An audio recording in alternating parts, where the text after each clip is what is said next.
Guten Tag, Pints. When I first heard the Destiny 2 XP controversy, I first decided to let it go and forget about it, and now that was a mistake. In case you haven't heard, Destiny 2 has been under much scrutiny recently along with its developer Bungie. However, there's more to the story than what meets the eye. So let's talk about that.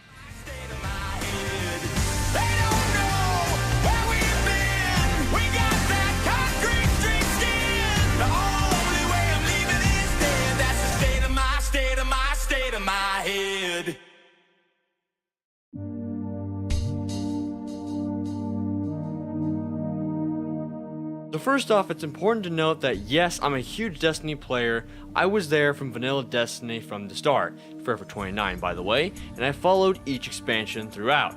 The behavior from Bungie about this XP dilemma is not new to me at all. In fact, the community coming together to throw a collective bitch fit is almost too common at this point. I'll be starting off with the facts with what's going on and will later move on into my own thoughts, most of which are completely opinion based. That being said, let's get into it. In case of you few who have not gotten into Destiny 2, here's a quick rundown. Destiny 2 is a shooter first and RPG second. With that mindset from Bungie, it has left much to be desired in the game itself. Destiny 2 seems to be lacking many of the improvements that were found in the first game, and this is not set well with the fans. Most of the game is devoid of any meaningful in-game content. This leaves a bland token system and a raid with loot not received well by the audience. I'm sorry, but most people don't want to do a hard version of raid for a different colored set of armor with a little bit of glow. Most of the content in the game requires you to do an activity, get a token from that activity, and turn in the tokens from said activity for said activity to gain very commonly received loot. This has left little to nothing to do in Destiny and feels like a stab in the back by Bungie themselves to all the hardcore fans. Many people have left the game and wait for new content to arrive, and that is where Curse of Osiris comes in. For the build up to any new release from Bungie, they decide to follow it up with 3 live streams. This expansion was no different until the backlash hit. After the second live stream hit, labeled as Things to Do, there was a huge uproar from the community after seeing the lack of content we were receiving. A new planet, Mercury, which was a fairly small space, a new public event that rewarded virtually nothing from completion, and a new raid activity. Is it entirely fair to judge the content before it comes out? Over the past couple of years, I would have said yes. But I know it's coming out already, and I'm aware that's going to make me play for a week and then get bored with the lack of content.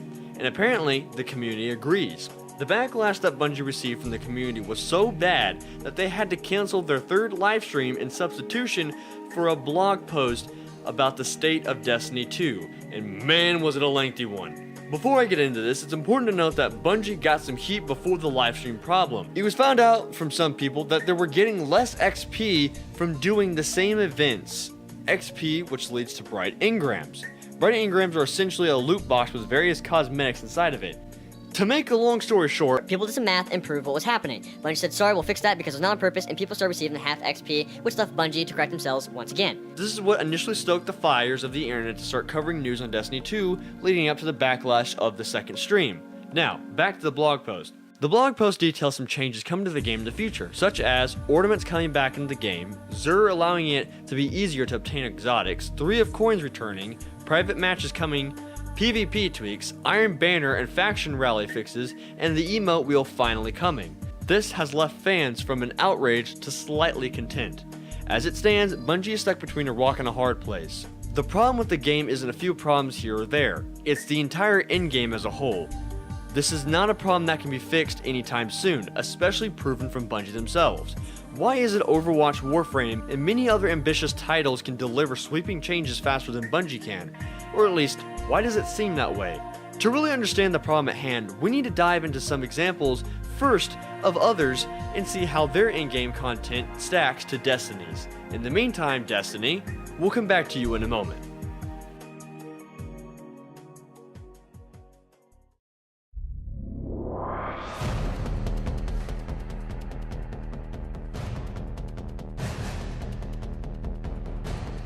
First off, we'll start with Warframe. Warframe is noted for having its randomly generated levels. For instance, once you boot up the game of Warframe, you instantly get in and start grinding all the materials that you need by doing just random missions. Every time you select a mission, it's going to be different from the last time you did it. There are randomly spawned enemies, alarms across the map, which if they go off, you can go ahead and turn off so that these various enemies won't overwhelm you as fast, various mission types to go along with the randomly generated missions that they are, and of course, the rogue elements. For instance, when going into a mission, it's very possible to be attacked by an opposite faction of the faction that you're working for. It's also possible after completing the second dream quest to be attacked by what's known as the Stalker. You can beat the Stalker and get his loot, or you can die from the Stalker and he'll get away not receiving any loot. Another big thing about Warframe is the frames themselves. You start off the game by choosing between one of 3 frames, and from that point on, you can continue to acquire the various frames throughout the game by fighting the bosses and obtaining the parts for each frame, then building the parts, and then using those parts to build the blueprint to obtain the Warframe.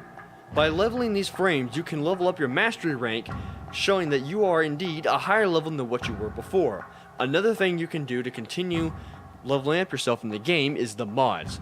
The Warframe and the weapons have a capacity for the amount of mods you can put in. However, you can increase the capacity of mods you can put in by matching the symbols of the mods with the symbols inside the slots for the weapon or Warframe. To add more symbols to these slots, you need to re-level the Warframe from 1 to 30 again. Sounds grindy, but it's not as bad as it sounds after you realize the various things you can do in the game. Not to mention much of the in-game content that's already in the game. For instance, not only can you build much stuff like more frames, guns, keys, and resources, you can also work with factions. You can do the sortie, which is Warframe's version of Destiny's Nightfall, except you get 3 missions and each mission gets harder and gives you a unique reward every single time you finish it. Then there's invasions you can do. These invasions allow you to do the mission 3 times and then get a reward that it was offering, which only comes from the invasions. There's the quests that are added to the game through each expansion. There's also relics in the game. You can go relic fishing by acquiring more relics. Then you can start doing missions to open up these relics and get the various loot inside. And on top of all of that, there's also the factions. The factions also give you various things to do within the game. Each faction you join has an enemy. Therefore, that faction will attack you because they don't like the fact that you joined another faction. Warframe does in fact include a PvP mode. However, PvE and PvP are completely tuned differently. Any of the cool elements added to PvE mode will not mess up the PvP because PvP is tuned differently. All the mods that you use for PvE are not used in PvP.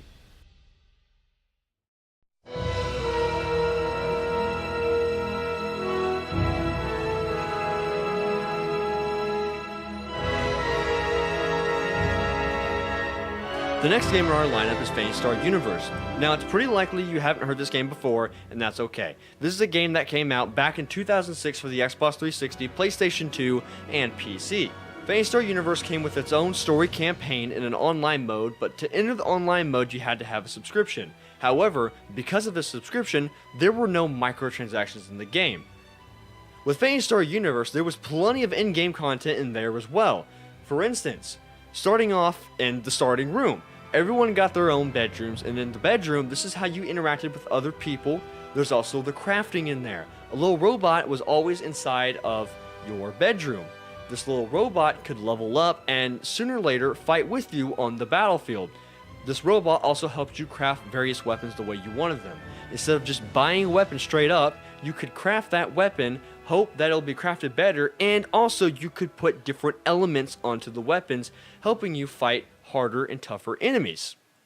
Phantasy Star Universe came with linear levels like Warframe and Destiny, and these levels were not randomly generated. However, the enemies inside of it were randomly generated.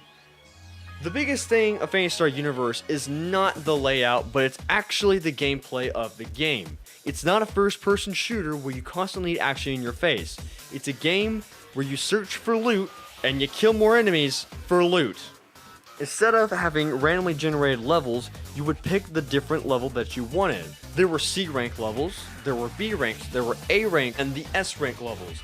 Each tier got harder than the last, and they weren't the same level copy and pasted, they were different layouts, as well as harder enemies. After completing each mission, it would see if you completed the task the mission required you to do, such as, did you obtain all the loot on the ground? Did you kill all the enemies? did you complete the mission in time. If you completed all of these, you could get a perfect S rank, giving you rare loot to earn. Phantasy Star Universe, however, did not have a PvP mode, and this did not affect how the game would be played.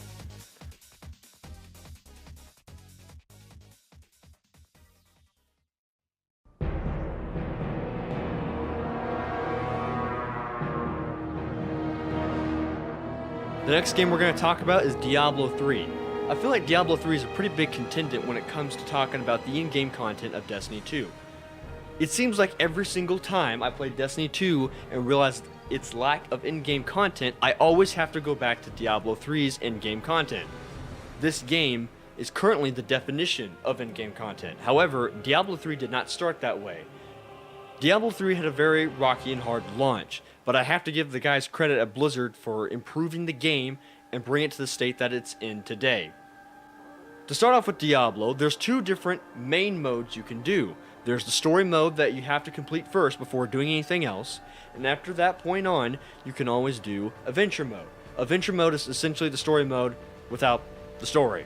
You have all the missions you can do, you can go out and you can do bounties, and there's also rifts. Rifts are a new mode exclusive to adventure. The rifts allow you to go into this randomly generated area with randomly versed enemies that will drop the loot for you. The enemies could drop common loot, uncommon loot, rare, and of course, the legendaries. You didn't have to wait until the end of the rift to get your loot.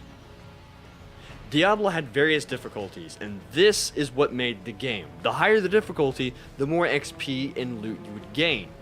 Upping the difficulty would seriously change and alter how you would play the game.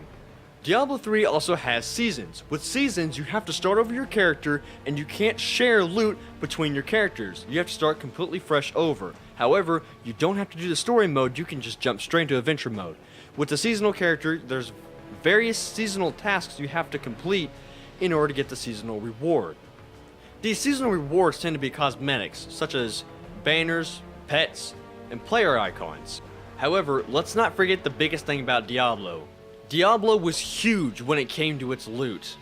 The biggest thing being the legendaries. Legendaries drop frequently in Diablo. You are always going to get a legendary every single time you play. However, it's not about what kind of legendary did you get, because that's not the only thing you're looking for. Sometimes it matters what stats the legendary has. Diablo did not just boil down to which legendary did you get this time, but instead, what are the stats on the legendary? Is it high enough? Is it low enough? Is it better? Is it worse? You could get ancients. You could also get primal ancients. Primal ancients are the max stats a weapon could get. However, it's the hardest kind of weapon to get. Diablo 3 does in fact have a PvP mode. However, the game is not tweaked around the PvP mode. It's just an additional mode added in case people really want to 1v1 each other.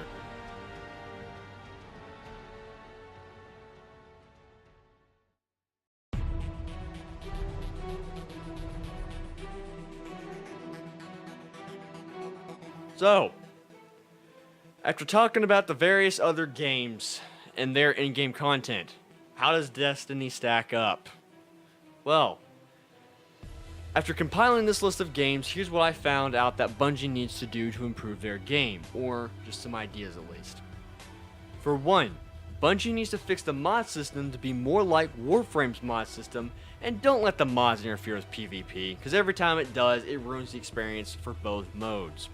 Destiny needs stuff to build and meaningful grind for it, such as earning various parts by grinding strikes with more RNG enemies and layouts, and let this drop blueprints and parts to build that will eventually lead to something worthwhile, maybe an exotic, or better yet, have this be the system for building good legendaries. This may allow blues to have more of a relevant drop and be less dismantle fodder, until the players build more worthwhile legendaries. They can also give various difficulties to strikes with different rewards for them. Higher strikes give more XP, which means more levels to show off. How about adding titles in the game for showing off the accomplishments that you've done, such as beating the raid, or beating it 10 times? What if someone did 1,000 PvP matches, or someone obtained a super high rank in Iron Banner? Maybe someone killed 100,000 Cabal. I think it's also important to add more content such as Prison of Elders. People like fighting hordes of enemies and being rewarded for doing so. However, the original problem with Prison of Elders is the fact that there was too much pausing between the action. Look for stuff like Warframe Survival or Defense Mode. These activities could drop relics that acted as tokens to enter a raid activity. However, raid activities should be easier than normal activities, or so that you wouldn't need a microphone to communicate. I also think it's important to give legendaries and exotics more powerful, and should I say, exotic perks. I'm sorry. However, I believe they should be inactive for PvP, or at least for more competitive PvP modes.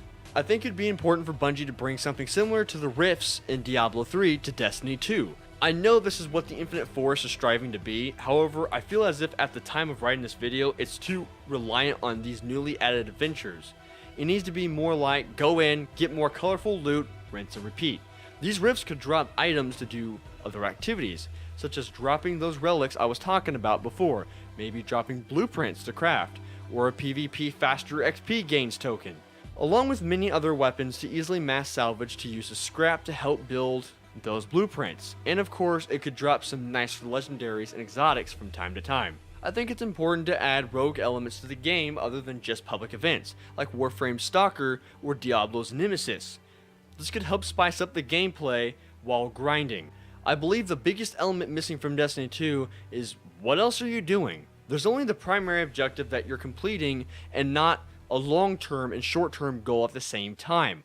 We need more leveling related systems like Destiny 1's Grimoire system, as it came close, but not close enough. Other than the light system, what else are you being rewarded for doing? What are you being rewarded for playing a lot? I think it's important to add a counter for every time you level up past level 20. Commit to a smaller faction and or class that allows you to rank up a skill every time you rank up. Maybe a faster reload speed, or maybe faster shield regeneration rates. How about making patrols better? Have camps that build up and you have to demolish them before guys spawn from these camps. What if these camps lowered the percentage of the domination rate you had over the patrol area? Imagine if you and your buddies worked together to bring all the areas in your guys' patrol server to 100%. And this would give you a reward for doing so. Let people have an aura above their head if they're in the top 50 people that destroyed the most camps inside of that week. Then have a leaderboard that shows it off in the tower so everybody can see how many camps people have destroyed in the top 50. Or maybe do that for strike completion.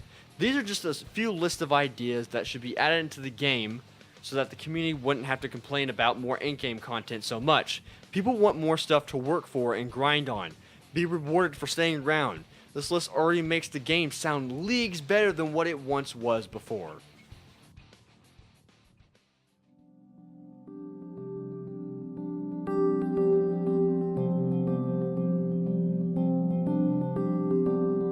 After writing this behemoth of a script, I needed to take a break from what I was writing. As I was eating my lunch and watching YouTube videos, I came across a video pointing out the fact that Bungie addressed the XP controversy in a podcast. And after taking a listen to this 45-minute podcast from the heads of Bungie, I had a whole paradigm shift on the situation. Initially, the intent of this video was to point out the flaws of Bungie's work on Destiny 2, and mostly its in-game content, just like everyone else has. However, the devs made something abundantly clear just by listening to what they were saying. They don't know what the community wants. Their time, the natural course through the development. Well, they have to be another resourced. thing is, like, our audience is, I think, of players is unusually sophisticated. You know, like they care a lot about the game and deeply and want to know about the systems. And like I think, you know, if you compare it to a community for another game, there's an expectation of understanding of what we're doing and where we're going greater than you would have for, you know, just another standard shooter. Yeah. Feel like it. I think the climate changed pretty dramatically from Stream 1 to Stream 2, right? Sure. Like the Stream 1 was like, yeah, that's pretty cool. It looks good. Nice story. I got it. Cool. Characters are pretty cool. Osiris looks rad. Art looks sick. I mean, because like, oh my God, look at the skybox. Look at Mercury. And but then we had sort of a turn I'm finally happen. getting So to go to the lighthouse. yep. So like there's having the foresight to know like, hey, like these things should be sequenced in a different way, and then there's having the ability to actually sequence them in a different way. So, but yeah, like in hindsight, and I think even in foresight, we kind of knew like this one's not going to go down as well as we want it to, because we just need to talk about these whatever we want to call these, quality of play, or like just game system updates for players who are playing the game. This part of the podcast proves one of my earliest theories about Bungie and their stance on Destiny. The further the development of Destiny continues, the more I realize the community never gets what it asks for. However, this is because of 2 reasons. Bungie has its own vision for Destiny, and number 2, the community has no idea what it wants. But the biggest point to cement the fact that Bungie has stuck to their own ideas for what they want for Destiny, unlike other game devs that have created games based off their fans, Bungie takes their fans along for the ride for what they are creating. Bungie wants to build a game that they think the fans enjoy to play. But the hardcore fans, or hobbyists as Bungie likes to call them, want more meaningful in-game content to have, not just new content like the Curse of Osiris is shaping up to be. A good YouTuber I enjoy to watch, his name is Reykjavik by the way, link in the description box below, made a video about his time in Destiny 2. For a brief moment, he let go of the criticism of the games and just played the game to enjoy it. Mindless fun while making friends. This seems to be the mentality that Bungie has maintained for Destiny, and they continue to promote this to this day despite what the fans ask for. So, I get it. I know what the fans want, and now I know what Bungie wants. Quite frankly, it has me torn. As a hobbyist of Destiny, I still would like to see Bungie strive for more meaningful, repeatable in-game content closer to what was like Prison of Elders, except with a few more tweaks. But I have to come to understand that over 4 years of Destiny has proven time and again Bungie is not going for what the fans are exactly asking for. It's just the aspiration for what they want Destiny to be.